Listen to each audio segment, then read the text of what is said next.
If you've ever felt like a woman slowly stopped respecting you and you couldn't explain when it started, this video is about you. Because here's the uncomfortable truth. Women don't accidentally walk all over men.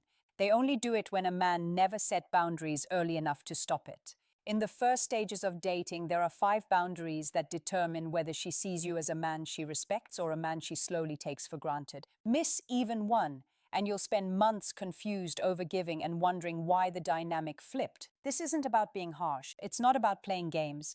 And it's definitely not about controlling women. It's about understanding the exact moments where men unknowingly give away leverage and how to stop doing that before attraction turns into tolerance.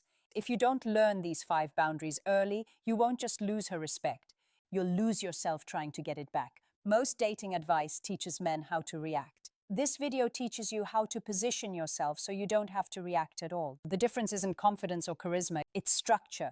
Boundaries create structure, and structure determines who leads the dynamic and who adapts to it. If you're ready to shift from guessing to understanding, like the video and subscribe now, because once you see how these dynamics actually form, you stop chasing outcomes and start controlling your own position. And that shift begins with the very first boundary most men ignore. Let's break that open. Number 1, never open financial access before she's earned it. Men confuse sharing with bonding. You think talking about money is just conversation. You think you're being transparent, relaxed, authentic, but that's not how it lands on the other side of the table. To a woman, early financial information is not intimacy, it's data. The moment you talk about your income, your investments, the cost of your car, the trips you're planning, something subtle but irreversible happens. You stop being a man she's discovering and you start being a man she's measuring. Not emotionally, practically. This is what I call the provider audition. She hasn't chosen you yet. She hasn't committed. She hasn't invested. But you're already standing on stage proving your usefulness. And the dangerous part is that you usually don't even notice it happening. You mention your salary casually. You joke about a bonus. You talk about how much you've saved this year. You think you're just making conversation. But in her mind, a quiet assessment begins. Stability, capacity, access. From that point on, attraction stops being emotional and starts becoming evaluative. Here's the truth most men don't want to hear. Once a woman starts evaluating your wallet, she stops feeling you. Curiosity turns into calculation. Tension turns into expectation. And no, she doesn't need to ask you for money for this shift to happen.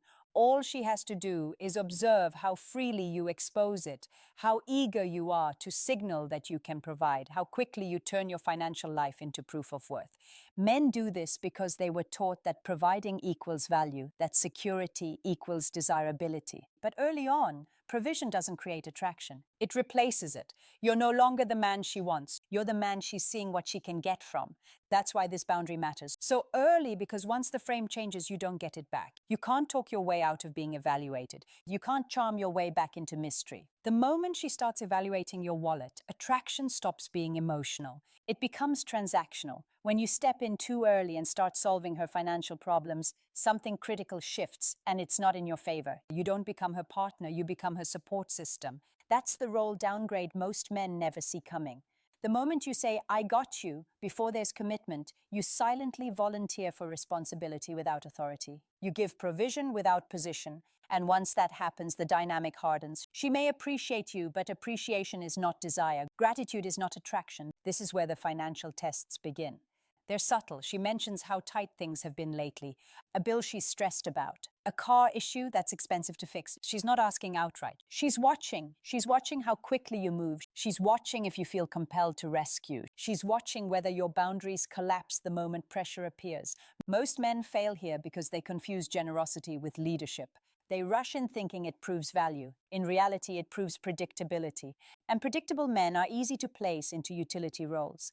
The correct boundary doesn't require speeches or defensiveness. You don't justify, you don't over-explain, you don't apologize, you stay calm, you stay grounded, you close the door without slamming it. Something simple, supportive, but firm. No offer, no guilt, no entanglement. And here's the part that surprises men. A woman who is genuinely interested will respect this immediately. Not because she's testing you less, but because she feels safer with a man who protects his structure. A woman with unclear intentions will feel irritated. She may pull back. She may lose interest. That's not a loss. That's filtration. This boundary doesn't push women away. It filters out the ones who were never there for you, only for what you could provide. Leadership begins where access is controlled. Number 2, never tolerate disrespect, especially when it's subtle. Most men think disrespect looks loud, raised voices, insults, obvious hostility. That's why they miss it when it actually matters, because real disrespect doesn't announce itself. It sneaks in quietly and waits to see if you'll stop it. It shows up when she interrupts you mid-sentence and keeps talking. When she makes a passive joke at your expense and follows it with, "Relax, I'm just teasing." When she casually compares you to her ex. When she ignores your messages for hours but expects instant replies from you. None of these moments feel big enough to confront. And that's exactly why they work. From a psychological standpoint, this isn't cruelty, it's evaluation. She's asking one silent question: can I get away with this? Women test boundaries the same way water tests cracks. Slowly, incrementally, one small push at a time. If nothing pushes back, the pressure increases. Here's a scenario most men recognize but rarely address. You're out with her and a few friends, everyone's laughing, talking. Then someone asks how things are going between you two. She smirks and says something like, "He's fine." When he's not being clueless, her friends laugh. She laughs too. You smile. You tell yourself it's harmless, that she didn't mean it like that, but something just happened. She lowered your status in public. She used you as a moment of entertainment, and more importantly, she watched what you did next. Disrespect tests aren't about the comment, they're about your response, or lack of one. When you let it slide, you're not being easygoing. You're signaling that your self-respect is negotiable. That comfort matters more to you than boundaries. And once a woman realizes she can step over you without consequence, she will. Not because she's malicious, but because you showed her the line doesn't exist. Silence is not composure. Silence is consent. That's the mistake men make when they convince themselves that staying quiet makes them look calm, mature, unbothered. In reality, what you're communicating is much simpler and much more damaging. You're telling her that this behavior is allowed. When you don't respond to subtle disrespect, you don't freeze the moment. You set a precedent, and precedents compound. One small pass turns into another, then another, until the dynamic has shifted so far that fixing it feels impossible. Here's the chain reaction most men never anticipate. When she disrespects you publicly and you let it slide, her friends notice. They don't see you as easygoing. They see you as the man who doesn't stand up for himself. Their perception changes first, then hers follows. Because once a woman sees that you'll tolerate being diminished in front of others, she learns she can do it privately too. The tone shifts, the effort drops, the attraction erodes, not overnight, but permanently. High-value men don't respond to disrespect with explosions or sarcasm. They don't embarrass her back. They don't turn it into drama. They respond immediately, calmly, directly. One short sentence, no edge, no explanation, no emotional charge, just a clear line drawn in the sand. That response does something powerful. It resets the frame. It tells her and everyone watching that you respect yourself enough to stop the moment it crosses a line. This isn't about controlling her behavior. It's about enforcing your standards. Because respect is not negotiated through patience, it's not earned by endurance, and it's not preserved by silence. Respect is enforced. Number 3, never make your time freely available just because you like her. This is where most men sabotage themselves before the relationship even has a chance to form. You think availability shows interest. You think saying yes quickly proves enthusiasm. You think rearranging your schedule makes you look invested. From her side, it looks very different. When a man is always available, it doesn't signal desire. It signals a lack of structure. And women don't evaluate men in isolation. They evaluate the life that surrounds him. Here's the pattern. You meet a woman you're excited about. The chemistry feels good. The attention feels promising. And because you don't want to miss your opportunity, you start doing something subtle but destructive. You cancel plans, you move commitments, you stay flexible just in case. She texts, dinner with friends disappears. Gym sessions get skipped. Your schedule becomes reactive instead of intentional. Not because you're irresponsible, but because you're afraid of losing momentum. That fear is what she feels. From a psychological perspective, a woman isn't just asking, "Does he like me?" She's asking, "Does this man have a life that can hold me without collapsing?" When your time becomes an open buffet, she doesn't feel chosen. She feels prioritized at the expense of everything else. And paradoxically, that lowers attraction. Men believe scarcity pushes women away. In reality, the absence of structure pushes them away faster. A man who drops everything the moment she appears doesn't look committed. He looks unanchored, and women don't trust men who have nothing anchoring them. This boundary isn't about playing hard to get. It's about protecting the foundation of your life, because when your time loses value, you do too. A man who treats his time like currency is always in demand. Not because he's unavailable, not because he's playing games, but because his life already has direction before she ever steps into it. When you protect your schedule, something powerful happens in her mind. She stops seeing you as an option she can summon and starts seeing you as a man she has to meet halfway. Time creates anticipation when it's not on demand. That's the part most men misunderstand. They think saying no kills momentum. In reality, it sharpens it. When you don't jump every time she reaches out, you signal self-control. And self-control is one of the strongest indicators of maturity. Here's what this looks like in real life. She texts late. She wants to see you spontaneously. But you have an early morning, a workout, a commitment you already made. The low V value move is to abandon your plans and rush over hoping it proves interest. The grounded move is simple, calm, no explanation spiral. You acknowledge her, but you don't rearrange your life to accommodate an impulse. That response does two things at once. It shows that your time matters, and it makes the time you do give her feel intentional, not convenient. There's an important distinction here. Being busy isn't attractive. Purpose is. A man with purpose doesn't need to fake scarcity. His schedule reflects priorities. His life has momentum. And women feel that difference immediately. When your time is protected, attraction has space to grow. When your time is unlimited, attraction suffocates. You don't win by being constantly present. You win by being consistently grounded. Number 4, never become her emotional dumping ground before she commits. This is one of the most seductive traps men fall into because it disguises itself as connection. She opens up early, talks about her ex, the trauma, the chaos, family drama, how every man before you hurt her. She cries on the phone, tells you she's never felt this understood, and you think, this must mean something. It feels intimate, it feels special, it feels like you're different. But emotional dumping is not intimacy, it's recruitment. What's actually happening is simple. She's testing how much emotional labor you're willing to carry before she gives you anything real in return. And most men volunteer without realizing the cost. You listen for hours, you reassure, you stay up late, calming her down, you give advice, you absorb her emotional weight, you become steady, reliable, safe, and slowly, quietly, the frame shifts. You're no longer the man she desires. You're the man she stabilizes herself with. Here's the part that hurts the most. Men mistake emotional access for emotional bonding. They think, she trusts me. What they don't see is that trust without investment doesn't create attraction. It creates utility. She leans on you, then turns around and gives her excitement, her curiosity, her unpredictability to someone else. Not because you did something wrong, but because you stepped into the role of therapist instead of partner. Masculine polarity dies the moment you become her emotional container too early. Mystery fades, tension dissolves, desire flattens, and you can't argue your way out of that position. Once you're emotionally categorized as the safe one, it sticks. This boundary isn't about being cold, it's about pacing intimacy. Because when you carry her emotional weight before she chooses you, you're giving away your strongest leverage. Emotional closeness is powerful, but only when it's mutual, only when it's earned. Emotional intimacy is currency, and like any currency, it loses value when it's handed out without investment. Here's the distinction most men never learn. You can be present without being responsible. You can listen without caring. You can care without collapsing into her emotional world. The mistake isn't empathy. The mistake is overextension. When you rush to absorb her pain, fix her wounds, and stabilize her emotions before there's commitment, you reverse the natural flow of bonding. She doesn't grow closer to the man who carries her.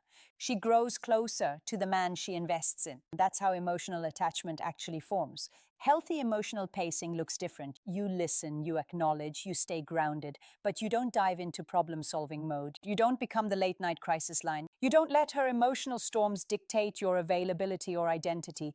This boundary protects masculine polarity. Polarity exists when there's tension, space, and mutual effort. It dies when one person becomes the emotional anchor while the other drifts freely.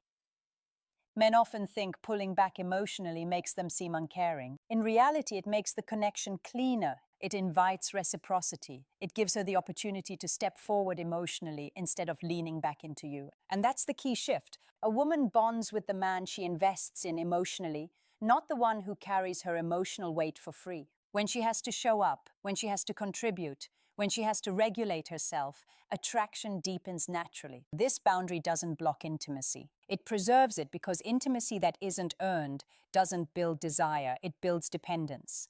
And dependence is the opposite of attraction. Number 5, never panic when she pulls back. This is the moment where most men undo everything they did right before. Things were good, the energy was there, the connection felt mutual. Then something shifts. Her replies slow down. The warmth fades, the effort drops, and instead of staying grounded, you panic. That panic is instinctive. You feel the distance and assume something is wrong. Maybe she's stressed, maybe you said something wrong, maybe there's someone else. And without realizing it, you start doing the one thing guaranteed to kill attraction. You try harder while she does less. It usually unfolds in three predictable mistakes. First, you fill the silence. She creates space and you rush to close it. More messages, faster replies, extra check-ins. What you're really saying is, I'm uncomfortable without your attention. Second, you try to reassure her. You offer emotional availability on demand. You let her know you're there for anything. Every word quietly communicates fear. Fear of losing her, fear of the connection slipping away. Third, you overcompensate. You plan more, compliment more, give more. You turn the volume up, hoping effort will restore what distance removed. But attraction doesn't work that way. From a power dynamic perspective, the moment you increase effort in response to withdrawal, the balance shifts. She holds the frame, you chase it. And once that imbalance locks in, desire suffocates. A woman cannot miss a man who is constantly trying to close the gap. She can only miss what has space to disappear. Pulling back is not always a test. Sometimes it's clarity forming, sometimes it's interest fading, and sometimes it's simply life. But panic turns every possibility into the same outcome. Loss of leverage, loss of attraction, loss of self-respect. Attraction never returns because you try harder. It returns when there's absence. That's the paradox most men resist because it feels counterintuitive. You were taught that effort fixes problems, that persistence proves value, that if you just show up more, love will stabilize. But romantic attraction doesn't respond to effort, it responds to space. When you stop rewarding distance with increased attention, one of two things happens, and both outcomes work in your favor. If she's genuinely interested, she recalibrates. She notices the absence. The imbalance corrects itself. Her effort rises to meet yours. Consistency returns not because you chased it, but because you gave it room to surface. If she doesn't come back, then the truth was already there. Your boundary didn't cause the loss. It revealed it faster. This is where men get stuck emotionally. They think if I pull back, I'll lose her. What they don't see is that they were already losing themselves trying to keep her close. Never reward distance with effort. Effort given in response to withdrawal trains imbalance. It teaches her that she can reduce investment while you increase it. And once that lesson is learned, attraction doesn't recover. Absence does something effort never can. It restores polarity. It returns control to your side of the equation. It reminds her that access to you is not guaranteed. And if she chooses not to step forward when space is created, then you didn't lose a woman who wanted you. You stopped chasing an illusion that required you to abandon your grounding. That's the quiet power of this boundary. It doesn't manipulate outcomes. It clarifies them. You didn't lose her. You stopped chasing what was never fully yours. What you've just learned isn't a collection of dating tips. It's a system. 5 boundaries, 1 framework, 1 purpose, protecting your value before someone else decides what it's worth. These boundaries are not about controlling women. They're not about manipulation, and they're definitely not about turning cold or disconnected. They exist for one reason only: to keep you from losing yourself while trying to keep someone else. When you control financial access, you protect leverage. When you shut down disrespect early, you protect dignity. When you guard your time, you protect direction. When you pace emotional intimacy, you protect polarity. When you stop chasing withdrawal, you protect self-respect. Together, they form a filter. Women who are drawn to structure, strength, and self-control will feel safer with you. Women who were only comfortable when you were overgiving, over-available, and over-invested will quietly disappear. That's not loneliness, that's clarity. Boundaries don't make you harder to love. They make it possible for the right person to love you without you shrinking to earn it. They ensure that when a woman chooses you, she's choosing the man you actually are, not the version that sacrifices himself to be tolerated. And if there's one truth I want you to walk away with, it's this: you don't gain power by demanding more from women. You gain power by requiring more from yourself. If this resonated, don't keep it to yourself. Subscribe. Stay here. This channel exists for men who are done being confused, drained, and second-guessing their worth. Like the video, share it with the man who keeps giving too much and getting less. And leave a comment. Tell me which boundary hit you the hardest. This channel isn't here to comfort you. It's here to keep you from losing yourself.